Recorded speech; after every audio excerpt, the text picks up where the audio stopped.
I'm you, but me. Let me show you. It's Tuesday. I woke up this morning with some allergies to something that's blooming right now as summer is upon us, so you're going to put up with my sniffles. I wanted to talk today about the difference, the important distinction between things that inform us and things that affect us. We have stuff coming at our senses all the time, and information that's intended for our conscious mind. And sometimes we fall into the trap of thinking that something happens and therefore it makes us feel a certain way. But there's a difference between that which informs us and that which affects us.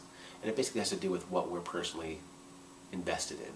You know, we have 99% of the stuff that comes at us doesn't affect us at all. You know, it's just what is happening out there in our peripheral environment.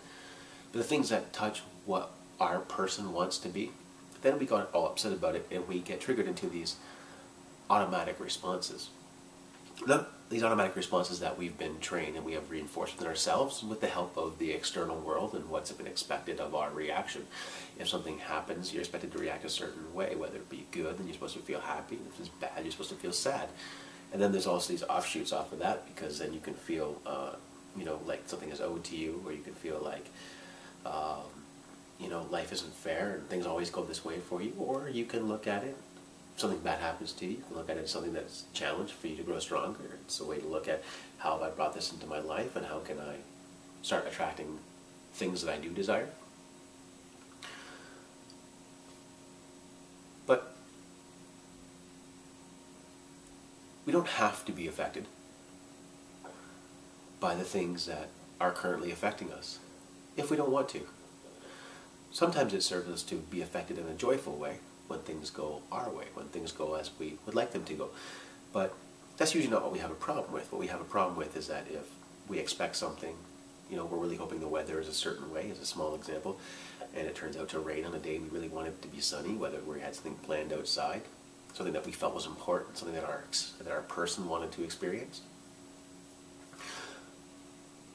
We don't have to get trapped into responding in a way that we don't want to feel. We can disassociate, because if we actually sit for a second and ask ourselves whether it actually affects our person, like let's say we wanted to go outside for a picnic, and I'm just using real simple examples here. If we want to go out for a picnic on a certain day, or there was something we wanted to go out, we want to play a game of tennis, or we wanted to go for a walk with a friend, but it's raining. We wanted to go out so that we could feel good, so that we could have an experience of sharing with our friend and enjoying the environment. But really it comes down to a sense of enjoying, it comes down to a sense of feeling happy. And are those things really cut off because of the weather? No, it's only that manifestation of that desire that we wanted to get from our experience that we think is being threatened, and therefore it triggers us into this snowball effect of negative emotions, unless it doesn't. Unless we're able to stop ourselves and say, is my personal experience really threatened by any of this?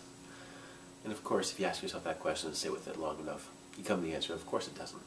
I can still experience this great enjoyment with my friend, or I can experience the beautiful environment on a rainy day too. Maybe you just don't want to go outside and be wet. But what you had planned on doing, or what had happened, what was going to happen, isn't the determining factor on getting the end result, which is really the feeling we wanted from it in the first place. So that's a real simple example, but it can go on to something more important, like let's say this person that we have this kind of rivalry with, maybe it's an ex or something like that, and they act in a certain way, and then it triggers us because we think it means something, and then we go into this spiral effect of negative emotions. Our person isn't threatened. It's giving our power away. It's giving our power away to the weather report. It's giving our power away to somebody who is not us. And in that way, we live emotionally reactive as compared to being emotionally proactive. And I like deciding what my experience is going to be, not relying upon implanted belief systems and then having some external stimulus trigger me into a spiral of negative emotions. So there's an important distinction between what informs us and what affects us. Hope you have a beautiful day. If you want to have drinks with me, click up here. If you want to see my site, click down here. So good to connect. And remember, we are more them than we are not them. Have a good one.